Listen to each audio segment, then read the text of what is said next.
back to our channel. So today we'll be reading another little golden book called Mr. Bell's Fixit Shop.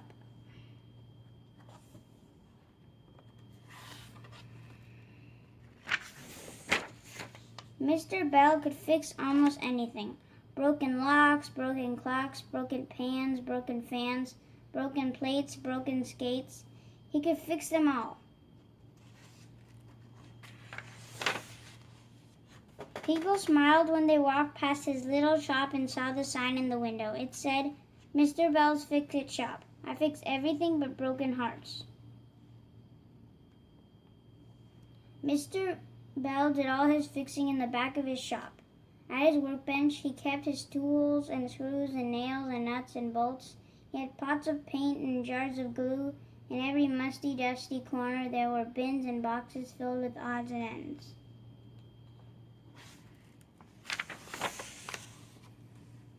His friends told him that his shop was too messy. Throw some things away, they said, but Mr. Bell said no. There's a use for everything. You never know when you'll need a doorknob or a pickle jar. Jill, who lived nearby, loved to look around in Mr. Bell's shop. She came nearly every day after school. I want to have a Fixit shop of my own when I grow up, she said. So Mr. Bell made her his special helper.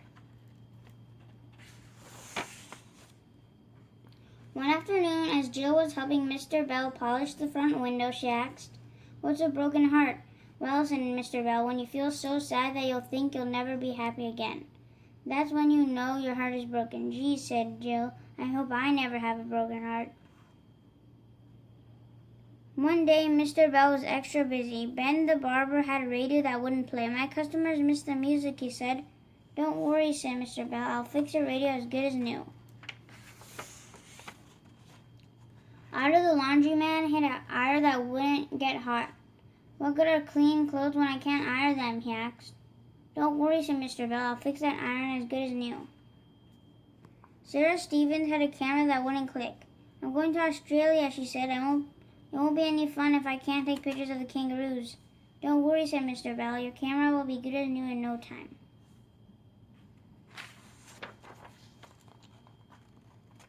Mr. Bell spent all afternoon at his workbench. I could certainly use Jill's help today, he thought. I wonder where she is. It was nearly supper time when Mr. Bell finished his work. He was hungry. It will be good to get home to my cabbage soup and roast beef, he said to himself. Suddenly Jill burst into the shop. She looked very unhappy. Why, Jill, said Mr. Bell, what's wrong?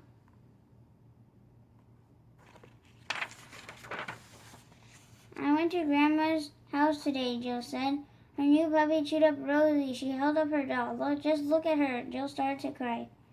Mr. Bell forgot about his supper. Don't cry, Jill, he said. I'll fix Rosie as good as new. Really? Asked Jill.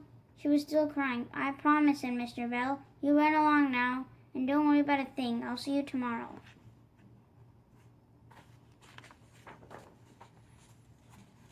Mr. Bell took Rosie to his workbench. He found an old baseball bat. It's a good thing I didn't throw this away, he said. He carved a new arm and a new leg for Rosie.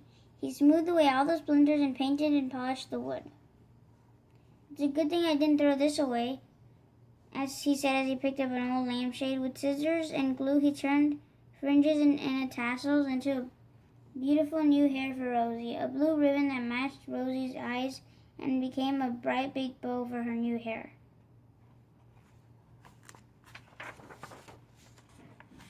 Mr. Bell even made Rosie a brand new dress and shiny new shoes from scraps of Grinham and satin. Finally, he looked through his pots of paint until he found the color that was just right for a smile. With a little brush, he painted a cherry new smile on Rosie's face. It was past his bedtime when Mr. Bell left the shop. As he rode home, he remembered his cabbage soup and roast beef. Master will be very late tonight, he thought, but it will taste extra good. Next morning, Jill was waiting for Mr. Bell when he came to his shop. Did you fix Rosie? She asked. Come see for yourself, said Mr. Bell, smiling. Come inside. Oh, Mr. Bell, Jill exclaimed when she saw her doll. She looks beautiful, good as new, said Mr. Bell. Jill gave him a big hug.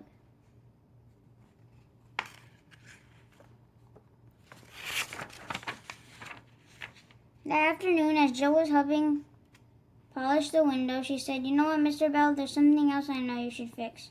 "What's that?" said Mr. Bell. "This sign," Joe replied. "It says you can't fix broken hearts. But when you fix Rosie, you fix my broken heart, too."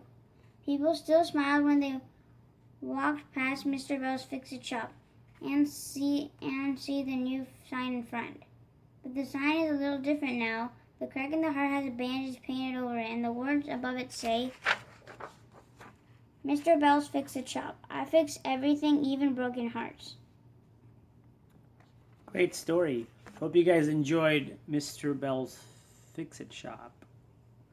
And stay tuned for more book reads. Stay happy, stay healthy, and read a lot. Take care, guys. Bye. Bye.